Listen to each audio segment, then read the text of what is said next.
The book that I picked is titled The Mona Musa Code by Geronimo Stilton.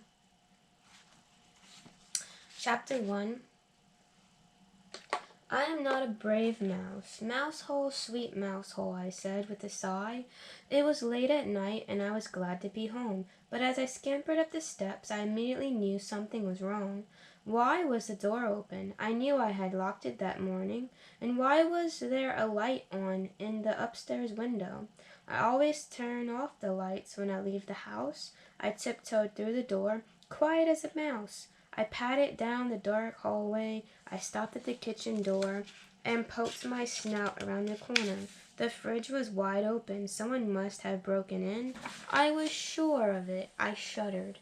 I must admit, I am a bit of a fraidy mouse. I can't even go to a scary movie without turning as pale as a slice of Swiss cheese. After I watched Nightmare on Cat Street, I couldn't sleep for a week. Suddenly, just like in the movies, a shadow appeared on the kitchen wall. Then I heard strange sounds. Someone was gurgling, munching, chomping. I slowly backed away from the door, but the shadow moved towards me. My heart was pounding like a rat who just run a mouseathon. I dashed behind the curtains to hide. Would the intruder find me? Chapter 2. My 15th Century Rhymes. A greasy hand moved the curtain aside. Mouse bumps broke out all over my body. I was about to be snout to snout with the intruder, and it was my cousin Trap. "Hi there," he shouted. "Aren't you happy to see me, Cousinkins?" Happy? I had been scared out of my wits. You sneaked into my house," I squeaked. "Don't get your fur frazzled, Geronimo," Trap said. He had crumbs all over his shirt and a piece of pie in one paw. I was passing by and saw that one of the windows was open. So I said to myself, why not pay good old Germester a surprise visit? "Surprise visit!" I cried. "You almost gave me a heart attack." Trap chuckled. "You need to relax, Jerry Berry," he said. "You're as nervous as a rat at a cat convention." Trap wiped his snout on my velvet curtain. "I must say this cheese and pickle pie is scrumptious. It melts in the mouth." "Paws off!" I shrieked. "That is a very old curtain." "I don't mind if it's old. Any rag will do." Trap smirked, wiping his snout again. Then before I could stop him, Trap parked his chubby body in an expensive antique chair. It had cost me as much as a year's worth of cheddar. "No!" I screamed. Too late, the chair smashed into a dozen pieces. Trap crashed to the floor.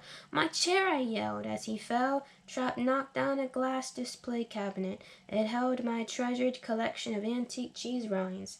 They spilled out into the floor. "My 15th century rinds!" I moaned. Trap bit off another piece of pie. "Don't you want to know why I'm here?" he asked, spraying crumbs all over me. I couldn't take it any more. "I don't want to know," I said. "Get out. And do me a favor. Eat with your snout shut." Tisk, tisk. "You really are too fond of your antiques," Trap said. "Shouldn't you be more worried about me? After all, I am your own fur and blood." "Well, never mind. I'll tell you my news anyway." Trap winked at me. Then he leaned over and whispered in my ear, "I have a great story for you. For that little news rag you put out." I was insulted. "You mean my newspaper, the Rodents Gazette?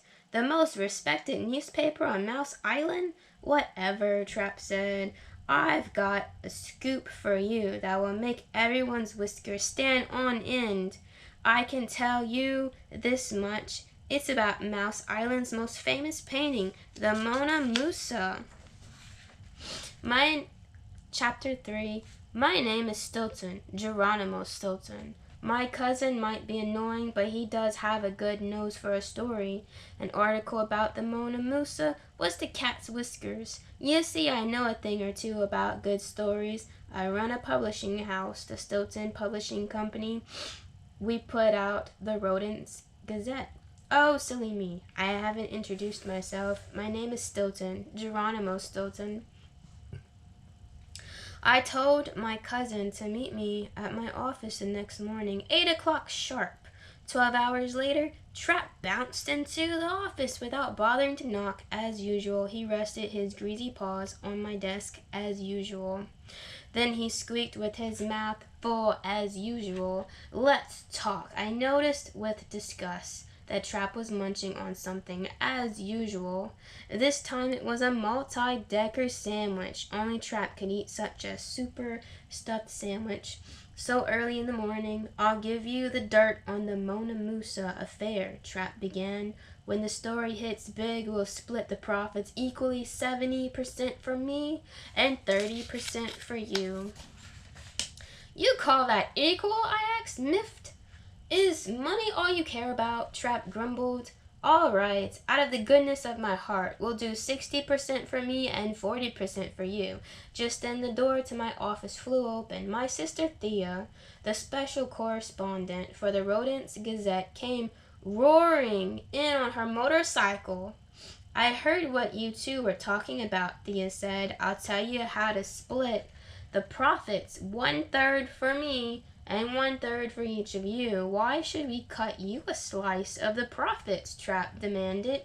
Thea leaned on the desk, smiling slyly. Because I know something about the Mona Musa that you don't, she sang, taunting us.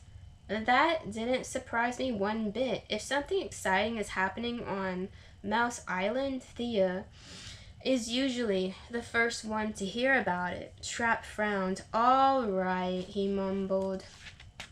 We'll split the profits 3 ways, but I get to keep the television rights and the movie rights. And Thea folded her arms firmly. No deal, Trap. We divide everything equally, or I won't squeak.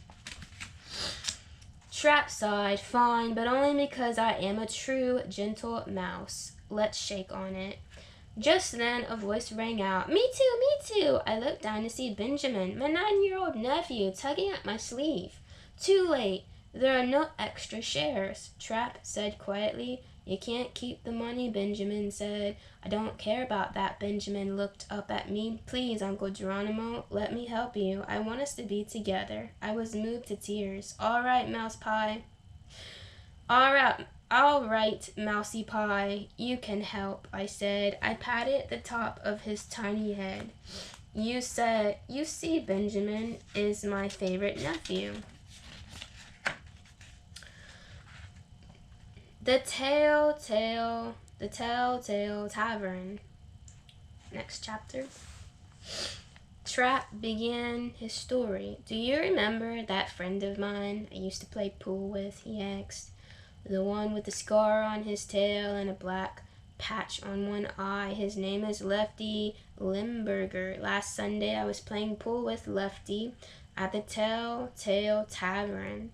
Have you ever been there? I frowned. I'd rather eat a piece of moldy cheese than be seen in that place. You don't know what you're missing, Trap said. Each night there's something exciting going on. Yesterday there was a wrestling match between a karate black belt and a pool champion. You should have seen it. The black belt's paws were flying, but then the pool champ started slapping him with slices of Swiss cheese. Get to the point, Thea snapped. Well, I met up with my old friend Lefty, and he told me a secret, Trap began. He lowered his voice. You see, his niece is a friend of the male mouse's cousin, and she lives next to the brother-in-law of one of the guards at the Mouseum. Well, he told the brother-in-law, who told the male mouse's cousin, who told Lefty's niece, who told Lefty, who told who what? I asked, growling. I asked, growing impatient. Don't get your tail in a twist, Jerry, said Trap, smirking. That's what I'm about to tell you. The Mouseum guard said that the Mona Musa has been taken to a lab to be x-rayed. And that can only mean one thing. There is something hidden underneath the painting. Next chapter. Thea has a new boyfriend. Again. Now it was Thea's turn. She smoothed her fur and